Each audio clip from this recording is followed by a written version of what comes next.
Good morning student, this is Kalpana Singh on the stage RITT YouTube channel पे आप सभी का एक बार फिर से स्वागत करते हैं हम।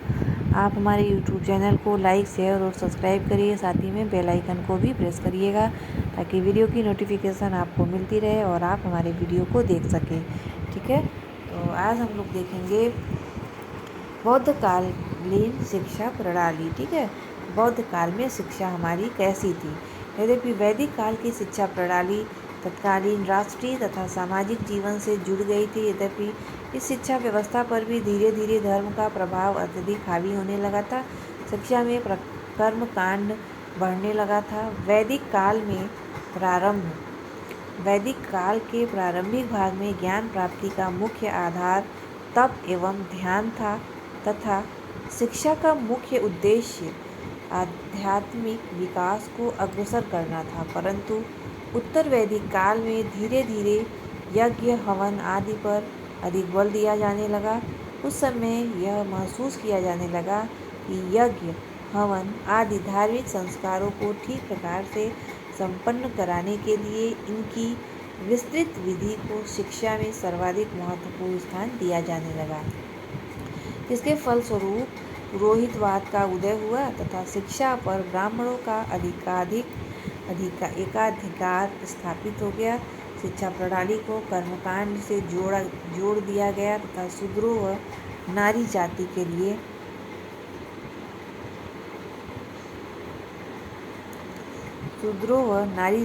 के लिए शिक्षा की उपेक्षा होती गई। इन सब में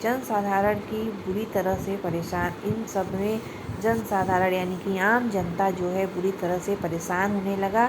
ऐसी परिस्थिति में आज से लगभग 2500 वर्ष पूर्व गौतम बुद्ध, ठीक है, ने बौद्ध धर्म को प्रवर्तित किया। बौद्ध धर्म को व्यापक हिंदू धर्म का ही एक विस्तृत रूप माना जा सकता है। वास्तव में बुद्ध के समय से लगभग 100 वर्ष पूर्व से ही भारतीय विचारों में आंदोलन होने लगे थे तथा इन्हीं आंदोलनों से ही बौद्ध धर्म के लिए एक उपयुक्त वातावरण तैयार कर दिया था। अतः कहा जा सकता है कि बौद्ध धर्म भारतीय जीवन के आंगिक विकास का परिणाम था, न कि किसी बाह्य वृद्धि का परिणाम। बौद्ध धर्म के प्रचार व प्रसार के लिए बौद्ध मठों तथा विहारों की स्थापना की गई। प्रारंभ में इन मठों तथा विहारों का एकमात्र उद्देश्य नवदीक्षित बौद्धों को बौद्ध धर्म की शिक्षा प्रदान करना था, परंतु कालांतर में भी सभी धर्मों के छात्रों को इन मठों व विहारों में शिक्षा दी जाने लगी। बौद्धकालीन शिक्षा काफ़ी समय तक वैदिक शिक्षा के समान ही थी। जिस प्रकार से यज्ञ वैदिक काल में ज्ञान तथा शिक्षा के केंद्र बिंदु थे, ठीक उसी प्रकार से बौद्ध काल में बौद्ध संज्ञाराम शिक्षा व विद्या के मुख्य केंद्र बिंदु थे।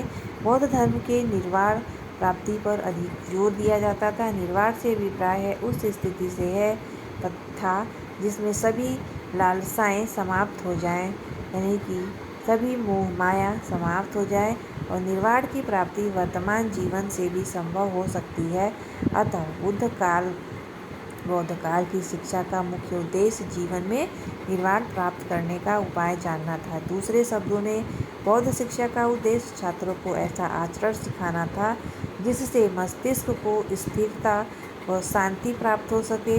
बौद्ध धर्म में निजी आचरणों पर जोर दिया जाता था, जबकि सनातन हिंदू धर्म में संस्कारों तथा ज्ञान पर बल दिया जाता था। बौद्धकालीन शिक्षा तथा वैदकालीन शिक्षा में एक अन्य अंतर पर था कि बौद्ध काल में वेद काल की तरह पाठ्यक्रम केवल वेदों का ज्ञान तक ही सीमित नहीं था। शिक्षक के लिए ब्राह्मण होना आवश्यक नहीं था। बौद्ध धर्म में प्रादुर्भाव ने समाज में एक विशेष वर्ग का शिक्षण व ज्ञान प्राप्त पर चले आ रहे हैं वंशानुगत एकाधिकार को समाप्त कर दिया तथा जनमानस यानी कि आम जनता यानी जनसाधारण में शिक्षा के महत्व व मांग को बढ़ा दिया। नालंदा बिहार में जो स्थित है, बौद्धकालीन शिक्षा का गौरव है। बौद्धकालीन शिक्षा व्यवस्था को मोटे तौर पर उनकी अनांकित मुख्य विशेषताओं के अध्ययन से समझा जा सकता है। ठीक है, तो आगे देखिए यहाँ पे शिक्षा के उद्देश्य, बौद्धकालीन शिक्षा के उद्देश्य क्या होते थे। ठीक है, तो बुद्धकालीन या बौद्धकालीन शिक्षा के उद्देश्य वैदिक काल की शिक्षा के लगभग समान ही थे। अंतर केवल इतना था कि बुद्ध काल में आध्यात्मिक विकास पर अधिक जोर न देकर नैतिकता अथवा शील पर अधिक ध्यान दिया जाता था। नैतिक चरित्र में अन्य गुणों के साथ साथ दैनिक जीवन में मधुर स्वभाव, अच्छा आचरण, निष्ठा, कर्तव्य पालन तथा पवित्रता जैसे गुण भी शामिल हो गए थे। बुद्धकालीन शिक्षा में मुख्य विशेषताओं को संक्षेप में निम्नवत लिपिबद्ध किया गया है। पहला है हमारा नैतिक चरित्र का निर्माण करना।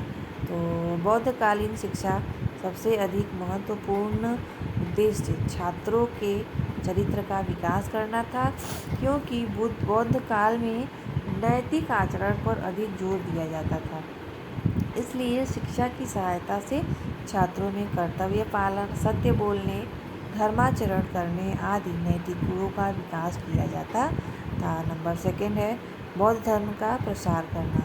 तो बौद्ध काल में शिक्षा संस्थाओं की स्थापना वास्तव में बौद्ध धर्म के प्रचार एवं प्रसार के लिए बौद्ध भिक्षुओं को तैयार करने के लिए ही की गई थी। प्रारंभ में इन शिक्षा संस्थाओं अर्थात बौद्ध मठों में केवल बौद्ध भिक्षुओं को प्रवेश दिया जाता था। स्पष्ट है कि इन बौद्ध मठों में दी जाने वाली शिक्षा का एक मुख्य उद्देश्य बौद्ध धर्म का प्रचार प्रसार करना भी स्वाभाविक माना गया।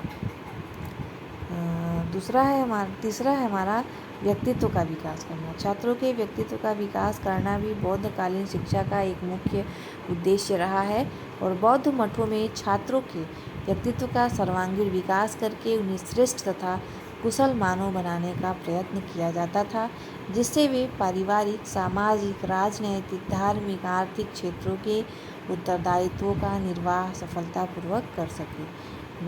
नेक्स्ट एंड लास्ट है हमारा, देखिए यहाँ पे जीवन के लिए तैयार रहना।